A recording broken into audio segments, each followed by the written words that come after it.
Good afternoon from Porto Portugal. అందరూ ఎలా ఉన్నారు? ఈరోజు మనము ఈ వీడియోలో చెక్ రిపబ్లిక్ అనే కంట్రీ గురించి తెలుసుకుందాం. ఇది సెంట్రల్ యూరోప్లో ఉన్న ఒక చిన్న కంట్రీ అన్నమాట. ఇక్కడ ఎలాంటి జాబ్లు ఉన్నాయి, ఎలాంటి వాళ్ళు ఈ జాబ్స్కి అప్లై చేసుకోవచ్చు, చెక్ రిపబ్లిక్ గవర్నమెంట్ ఎందుకు అసలు ఈ ఫారినర్స్ని ఎంకరేజ్ చేస్తుంది జాబ్స్ అప్లై చేయడానికి అని ఈ వీడియోలో తెలుసుకుందాం. ఓకేనా? చెక్ రిపబ్లిక్ అనేది సెంట్రల్ యూరోప్‌లో ఒక చిన్న దేశం అన్నమాట. చూడండి స్క్రీన్ మీద. దానికి బార్డర్ ఏంటంటే జర్మనీ ఒకవైపు, పోలాండ్ ఇంకోవైపు, స్లోవేకియా ఒకవైపు, ఆస్ట్రియా ఒకవైపు అన్నమాట. సో, 4 కంట్రీస్‌తో బార్డర్స్ ఉన్నాయన్నమాట వీళ్ళకి. మీకు తెలిసే ఉంటుంది చెక్ రిపబ్లిక్ అనేది ఇంతకుముందు చెకియా అండ్ స్లోవేకియా 2 కలిపి చెకోస్లోవేకియా అని ఉండేదన్నమాట.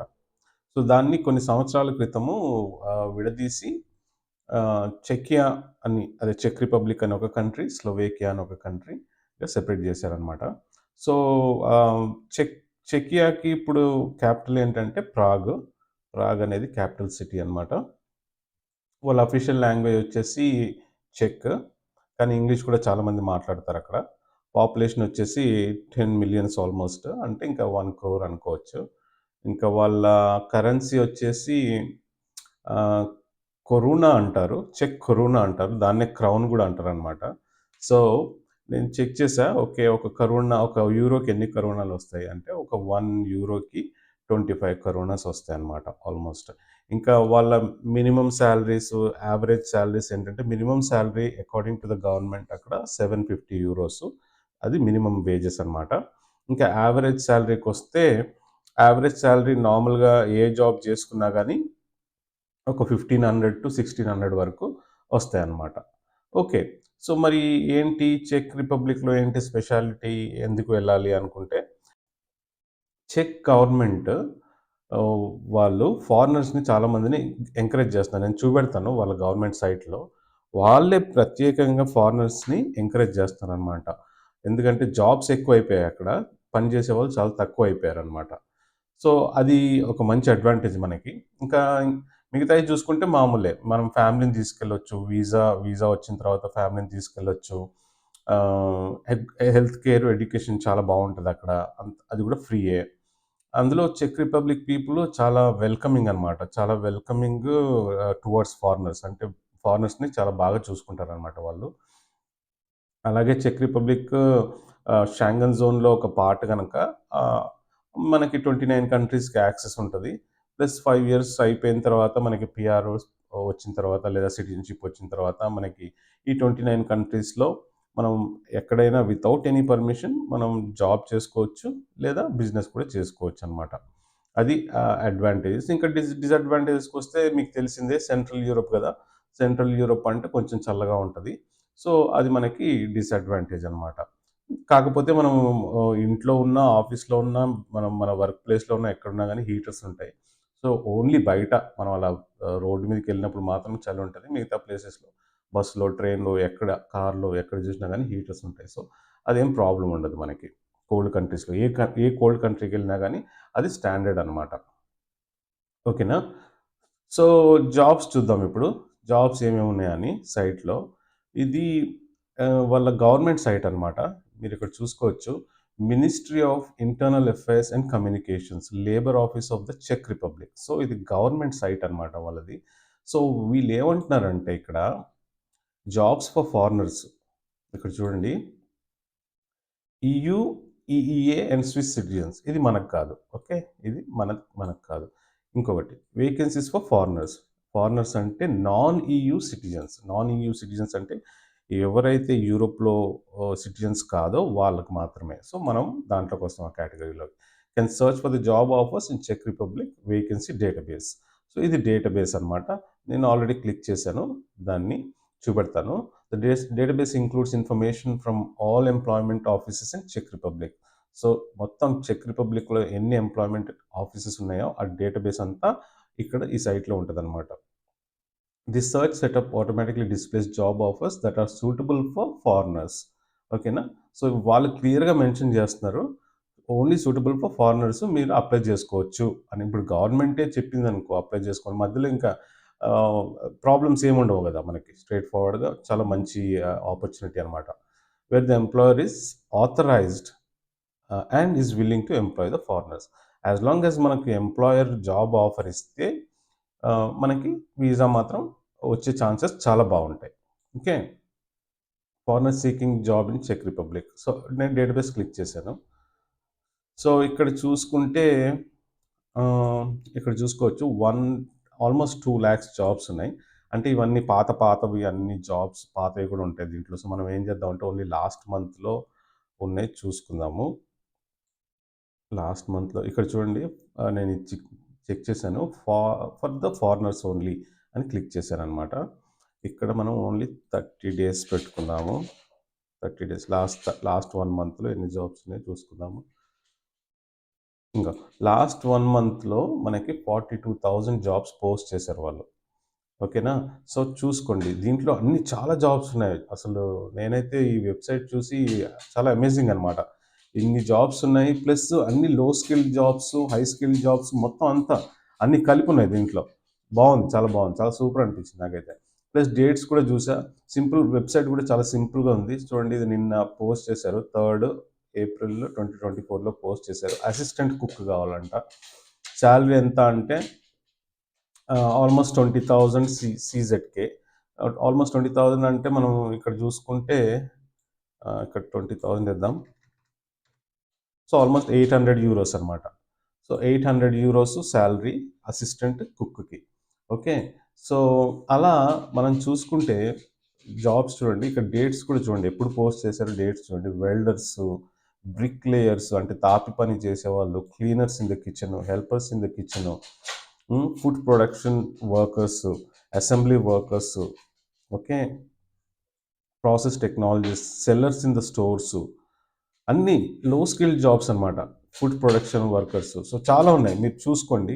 నేను ఓన్లీ పేజ్ 1లో ఉన్నాను. మీరు చూసుకోండి. ఎన్ని కావాలో అన్ని, ఎంత టైం ఉంటే మీకు అన్ని జాబ్స్ చూసుకోండి.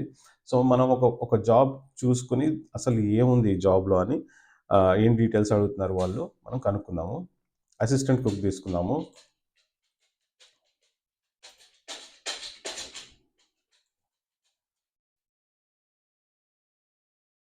ఓకే. సో, అసిస్టెంట్ కుక్ తీసుకుంటే లాంగ్వేజ్ చేంజ్ చేసుకోండి. రైట్ క్లిక్ చేసి ట్రాన్స్లేట్ టు ఇంగ్లీష్ అంటే లాంగ్వేజ్ చేంజ్ అయిపోద్ది. ఓకే. సో, మనము ఇక్కడ ఎన్ ఇక్కడ చూడండి, వన్ బై వన్ వెళ్దాం. వర్క్ ప్లేస్ ఇది. వర్క్ ప్లేస్ డీటెయిల్స్ ఇచ్చారు.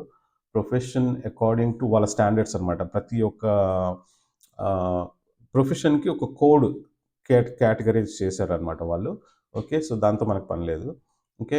Number of vacancies available 2. Okay. Time of employment వీళ్ళు 15/02/2024 నుండి చూస్తున్నారనమాట. ఎడ్యుకేషన్ మినిమమ్ ప్రైమరీ ఎడ్యుకేషన్, కొంచెం ప్రాక్టికల్ నాలెడ్జ్ ఉంటే చాలు. Labour law relationship, full time employment 40 hours, 1 shift operation. Person మాత్రం హెల్తీగా ఉండాలంటున్నారు. హెల్తీగా అంటే మామూలుగా, ఆహ్, మామూలు హెల్తీ అంటే మజిల్స్ అవన్నీ ఏం కాదు. జస్ట్ మామూలుగా పర్సన్ ఏం ప్రాబ్లమ్స్ లేకుండా ఉండడం. ఓకే. ఆహ్, నాట్ ఫిల్డ్ ఔట్. ఓకే. ఇక్కడ చూడండి, ఫారినర్స్‌కనమాట. ఫారినర్స్‌కి టిక్ పెట్టారు. ఎంప్లాయీ కార్డ్ ఆల్రెడీ ఉన్న వాళ్ళకి కూడా టిక్ పెట్టారు. అంటే దాని మీనింగ్ ఏందంటే ఆల్రెడీ కంట్రీలో ఎవరైనా ఉండి ఎంప్లాయీ కార్డ్ ఉంటే వాళ్ళకి కూడా టిక్ పెట్టారనమాట. Okay. Vacant for employee and blue card వాళ్ళకి కూడా ఇది వర్తిస్తుంది. Number of vacancies for the blue card holders 1 of 1. Okay. Right. ఇక్కడ ఇన్ఫర్మేషన్ చూద్దాం. We are looking for reliable assistant cook for an Asian bistro with the place of work Banyan bistro, hyper market Albert, డా ఏదో address ఇచ్చారు. The job requires basic knowledge of preparing Asian dishes, okay, and processing sea fish, resistance to stress, diligence, sensitivity for cleanliness and order in the work place. The employment relationship is for an indefinite period. అంటే ఏమంటుందంటే this is permanent అనమాట. ఇక మనం ఒకసారి మనకి job వచ్చిందంటే ఇది permanent అనమాట. పర్మనెంట్ జాబ్ ఇండెఫినిట్ పీరియడ్ వరకు. First contact by phone are email అంటున్నాడు. ఇక్కడ ఇచ్చాడు వాళ్ళ వాళ్ళ డీటెయిల్స్. గోల్డెన్ వాళ్ళ కంపెనీ పేరు, వాళ్ళ ఈమెయిల్ అడ్రస్ ఇక్కడ, వాళ్ళ ఫోన్ నంబరు. మీరేం లేదు సింపుల్‌గా మెయిల్ అన్నా సెండ్ చేయొచ్చు, లేదా కాంటాక్ట్ ద పర్సన్ అంటే జస్ట్ దీని మీద క్లిక్ చేయండి. క్లిక్ చేసి మీ ఫస్ట్ నేమ్, లాస్ట్ నేము ఏదుంటే అది, మీ ఈమెయిలు, రైట్? మీ టెలిఫోన్ నంబరు, మీరు ఇంట్రెస్టెడ్ ఇది మాత్రం చేంజ్ చేయకండి. ఇది చేంజ్ చేస్తే వాళ్ళకి అర్థం కాదు. మీ ఈ ఏ అడ్వర్టైజ్‌మెంట్‌కి మీరు రిప్లై ఇస్తున్నారో వాళ్ళకి అర్థం కాదు గనక ఇది మాత్రం చేంజ్ చేయకండి. ఓకే. ఇన్సర్ట్ అటాచ్‌మెంట్ అంటే మీ సీవీ అటాచ్ చేసేసి ఆ! మీ సీవీ మాత్రం ఆహ్, యూరోపాస్ లో ఉండాలి. యూరోపాస్ స్టాండర్డ్స్‌లో ఉండాలి. కవర్ లెటర్ కూడా యూరోపాస్ స్టాండర్డ్‌లో ఉండాలన్నమాట. ఓకే. అది మాత్రం చూసుకోండి. మీరు మీ ఓన్‌గా చేసుకొని ఆన్‌లైన్‌లో చూసుకొని ఓన్‌గా చేసుకోండి. లేదంటే కింద ఈమెయిల్ ఉంది. వాళ్ళని కాంటాక్ట్ చేయండి. వాళ్ళు కూడా మీకు ప్రొవైడ్ చేస్తారు. కాకపోతే వాళ్ళు సర్వీస్ చార్జ్ తీసుకుంటారు. But I suggest you do it on your own. Euro express services వాళ్ళు యూరోపాస్ సీవీ, యూరోపాస్ కవర్ లెటర్ కాకుండా వర్క్ వీసాలు, స్టూడెంట్ వీసాలు, విజిట్ వీసాలు, బిజినెస్ వీసాలు కూడా చేస్తున్నారు. మీకు ఎవరికైనా సర్వీసెస్ కావాలనుకుంటే ఇది పెయిడ్ సర్వీసెస్. కింద ఆహ్, ఈమెయిల్ ఉంది కదా! వాళ్ళని కాంటాక్ట్ చేసి ఫుల్ డీటెయిల్స్ తీసుకోండి. ఓకేనా? ఓకే. రైట్. సో, అది ఇది అయిపోయిన తర్వాత మీకు జాబ్ ఆఫర్ గాని వచ్చిందంటే ఈ నెక్స్ట్ ఏంటి? ఓకే. మనం జాబ్‌కి అప్లై చేసాం. బానే ఉంది. జాబ్ ఇంటర్వ్యూలు అయిపోయాయి. వాళ్ళు మనల్ని సెలెక్ట్ చేసుకున్నారు. అంత బానే ఉంది. జాబ్ ఆఫర్ కూడా మనకు ప్రొవైడ్ చేశారు. సో, నెక్స్ట్ ఏంటి అంటే, ఇంకా నెక్స్ట్ మన పేపర్ వర్క్ అంతా చూసుకోవాలి. సరే? ఇక్కడికెళ్దాం మనం. ఇక్కడ ఇదేంటి అంటే వీఎఫ్ఎస్ చెక్ రిపబ్లిక్‌దనమాట. ఇక్కడ చూడండి చెక్ రిపబ్లిక్‌ది. సో, మనం ఇక్కడ వీసా టైప్ చూసుకుందాము. Visa టైప్‌లోకెళ్ళి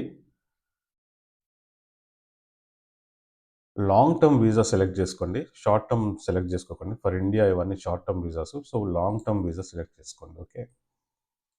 okay. ఇక్కడ ఏమంటున్నాడు? Applications for visa allowing stay for more than 90 days in చెక్ republic must submitted personally at the embassy of check republic on the date agreed by the embassy itself. Ask the embassy for appointment. Send the email to this address. Okay. 90 days కన్నా మీరు ఏ వీసాకి వెళ్ళినా check రిపబ్లిక్కి VFS వాళ్ళు తీసుకోవట్లేదు. ఎంబసీకి డైరెక్ట్గా మనం ఎంబసీకి వెళ్ళాలి. Embassy దగ్గర appointment తీసుకోవాలి. ఇగో ఇక్కడ ఈ ఈమెయిల్ ఉంది కదా, వీళ్ళకి ఈమెయిల్ చేస్తే వాళ్ళు అపాయింట్మెంట్ మనకి పంపిస్తారనమాట. వాళ్ళ అవైలబుల్ డేట్స్ ఏవే ఉన్నాయో. ఓకే. సో అంతే ఇన్ఫర్మేషన్ ఇచ్చారు ఇక్కడ లాంగ్ టర్మ్ వీసాకి విఎఫ్ఎస్లో. సో విఎఫ్ఎస్ వాళ్ళు మనకి చేయట్లేదు, డైరెక్ట్గా ఎంబసీయే డీల్ చేస్తుంది. That is a very very good sign. Okay. Then okay. ఇక్కడ ఏమన్నాడు? For information about long term applications please visit. దీని మీద క్లిక్ చేద్దాం.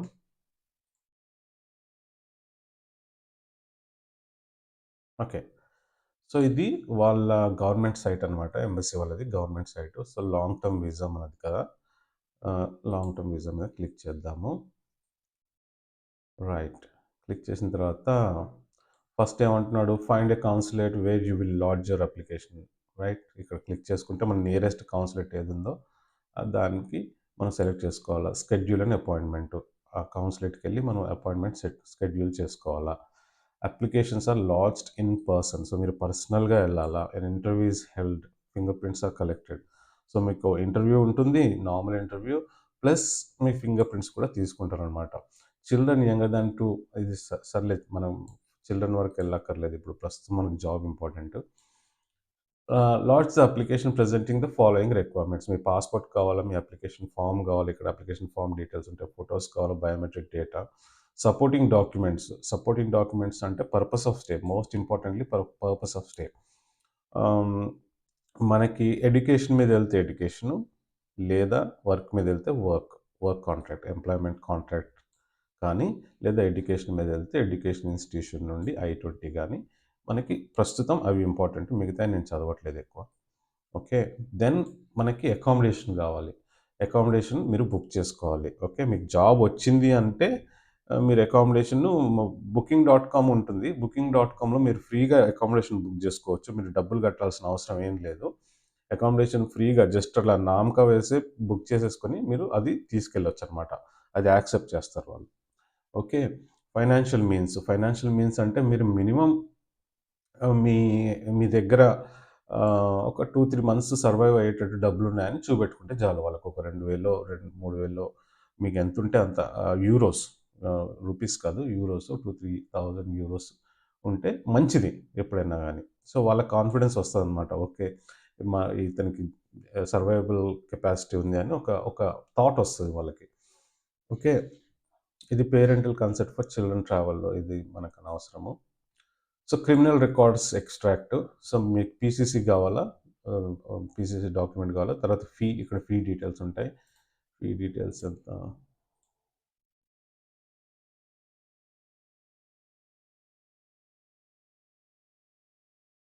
ఓకే. €80, €80 మనది D type 2500, 2500 employee blue card. So, residence permit long term visa 2500 అంటే ఇక్కడ calculate చేసుకుందాము. Okay. €100. Right. Okay. So, about €100 అంటే 10,000, 8,000 టు 10,000 లోపల వీసా ఫీ అనమాట. ఓకే. మనకి వీసా ఫీ వద్దు. అయిపోయింది. Travel medical insurance. So, medical insurance మీకు ఆల్రెడీ ఇంత ప్రీవియస్ వీడియోస్‌లో ఎక్స్‌ప్లెయిన్ చేశాను గదా! సో, మెడికల్ ఇన్సూరెన్స్ 30,000 మినిమమ్ ఉండేటట్టు చూసుకోవాలనమాట. సో, లోకల్‌గా చాలా కంపెనీస్ ప్రొవైడ్ చేస్తాయి. మీరు మెడికల్ ఇన్సూరెన్స్ అక్కడ నుండి తీసేసుకోండి. ఎక్కువేమి ఉండదు. ఒక 4, 5,000 ఉంటది అంతే అది. సో, మెడికల్ ఇన్సూరెన్స్ తప్పకుండా ఉండాలి. తప్పకుండా one of the main documents అది. లేకపోతే రిజెక్ట్ చేస్తారు డైరెక్ట్‌గా. ఇంకా డు నాట్ ఓవర్‌లుక్ అన్నాడు. డు నాట్ ఓవర్‌లుక్ అంటే ఈ డాక్యుమెంట్స్ కూడా మనం చదువుకోవాలని అర్థం. So, supporting documents may not be older than 180 days. 6 నెలల కన్నా ఎక్కువ ఇంకా ఓల్డ్‌గా ఉండకూడదు సపోర్టింగ్ డాక్యుమెంట్స్ ఏదైనా గాని. సో, అన్నీ కొత్తగా ఉండాలనమాట. మీ బర్త్ సర్టిఫికేట్‌లు, మ్యారేజ్ సర్టిఫికేట్ అంటే మీరు మ్యారేజ్ సర్టిఫికేట్ ఇద్దరెళ్తే మ్యారేజ్ సర్టిఫికేట్‌లు పెట్టాలి. మీ diplomas, similar documents. Supporting documents must be submitted in చెక్ రిపబ్లిక్. ఇది మాత్రం చాలా ఆహ్, ఇంపార్టెంట్ థింగ్ ఇక్కడ. చాలామంది ఇగ్నోర్ చేసేస్తారు. కానీ అక్కడికెళ్ళిన తర్వాత ప్రాబ్లమ్ వస్తది. రైట్. వీసాకెళ్ళే ముందు supporting documents must be submitted in చెక్. Documents in another language must also be submitted in official translation into చెక్. సో, మీరు ఏ డాక్యుమెంట్ తీసుకెళ్తారో, ఏ డాక్యుమెంట్ అయినా గాని అది ట్రాన్స్‌లేషన్ చేసి తీసుకెళ్ళాలి. చెక్ లాంగ్వేజ్‌లో. ఓకే. అది చాలా ఇంపార్టెంట్. గుర్తుపెట్టుకోండి. మీరు ఇంగ్లీష్‌లో తీసుకెళ్తే వాళ్ళు స్ట్రెయిట్ ఫార్వర్డ్ నో అంటారు. Okay. Foreign public documents must be legalised, equipped by an apostille or super legalised. So, మీ డాక్యుమెంట్స్ ఏవేవైతే ఉన్నాయో, వాళ్ళు పంపించిన డాక్యుమెంట్స్ కాకుండా, చెక్ రిపబ్లిక్ నుండి మీకు వర్క్ పర్మిట్ అవన్నీ పంపిస్తారు కదా! అవి కాకుండా మీ డాక్యుమెంట్స్ అంటే మీ ఎడ్యుకేషనల్ క్వాలిఫికేషన్స్, మీ ఎక్స్‌పీరియన్స్ క్వాలిఫికేషన్స్, మీ డేట్ ఆఫ్ బర్త్ సర్టిఫికేట్స్, మీ ఏవేవి డాక్యుమెంట్స్ ఉన్నాయో పీసీసీలు ఇవన్నీ మీరు మీరు ట్రాన్స్‌క్రైబ్ చేయించుకోవాలా ఫస్టు. తర్వాత లీగలైజ్ కూడా చేయించుకోవాలా. అపోస్టిల్ చేయించుకోవాలా. ఓకే. గుర్తుపెట్టుకోండి. Right. The following documents must always be submitted in there original. So, హ్మ్, మనం ఏమేమి ఒరిజినల్ సబ్మిట్ చేయాలని చెప్తున్నారు ఇక్కడ. పాస్‌పోర్టు ఒరిజినల్ సబ్మిట్ చేయాలి. పర్పస్ ఆఫ్ స్టే అంటే వర్క్ పర్మిట్ మనకి. ఈ కేస్‌లో వర్క్ పర్మిట్. రిజిస్ట్రీ డాక్యుమెంట్స్ అంటే బర్త్ సర్టిఫికేట్ గానీ, మ్యారేజ్ సర్టిఫికేట్ గానీ మీరు ఒరిజినల్ సబ్మిట్ చేయాలి వాళ్ళకి. అంటే రిటర్న్ చేసేస్తారు. మీరేం టెన్షన్ పడకండి. రిటర్న్ చేసేస్తారు వాళ్ళు. అండ్ పేరెంటల్ కన్సెంట్ ఇది మీరు పిల్లల్ని ఎవరైనా వేరే వాళ్ళు తీసుకెళ్తే దానికోసం అది మనకు అవసరం లేదు ఇప్పుడు ప్రస్తుతం. These are originals will be returned at the applicant. ఇక్కడ అంటున్నారు కదా రిటర్న్ చేసేస్తారు. ఈ డాక్యుమెంట్స్ అన్ని రిటర్న్ చేస్తారనమాట మీకు. Okay. Other supporting documents may be submitted as originals or officially verified purposes. So, మిగతా డాక్యుమెంట్స్ కూడా మీకు కావాలనుకుంటే ఇవే కాకుండా పైనవే కాకుండా మిగతావి కూడా సబ్మిట్ చేయాలనుకుంటే ఒరిజినల్ చేసుకోవచ్చు. లేదా మీరు వాటిని కాపీస్ తీసుకొని అటెస్టేషన్ చేసుకొని ఆహ్, సబ్మిట్ చేయొచ్చనమాట. We kindly request the applicants also prepare a set of copies for all requirements. మీరు ఇంకోటి ఏమంటున్నారంటే మీరు సబ్మిట్ చేసే డాక్యుమెంట్స్ అన్నీ ఇంకొక సెట్ కాపీలు అంటే జిరాక్స్‌లు తీసుకొని ఒక సెట్ మీ దగ్గర పెట్టుకోండి అని చెప్తున్నారు. ఎందుకంటే సడెన్‌గా ఏదైనా ఎక్కడైనా మిస్ అయిందంటే మీకు తెలిసిపోద్ది కదా! మిమ్మల్ని అడుగుతారు వాళ్ళు. తర్వాత మీరు సబ్మిట్ చేయొచ్చు వాళ్ళకి. Submit only complete applications containing all the documents. అంటే అన్ని డాక్యుమెంట్స్ ఉంటేనే తప్ప మీరు సబ్మిట్ చేయడానికి లేదనమాట. సో, అన్నీ ఉండాలి, కంపల్సరీగా అన్నీ ఉండాలి.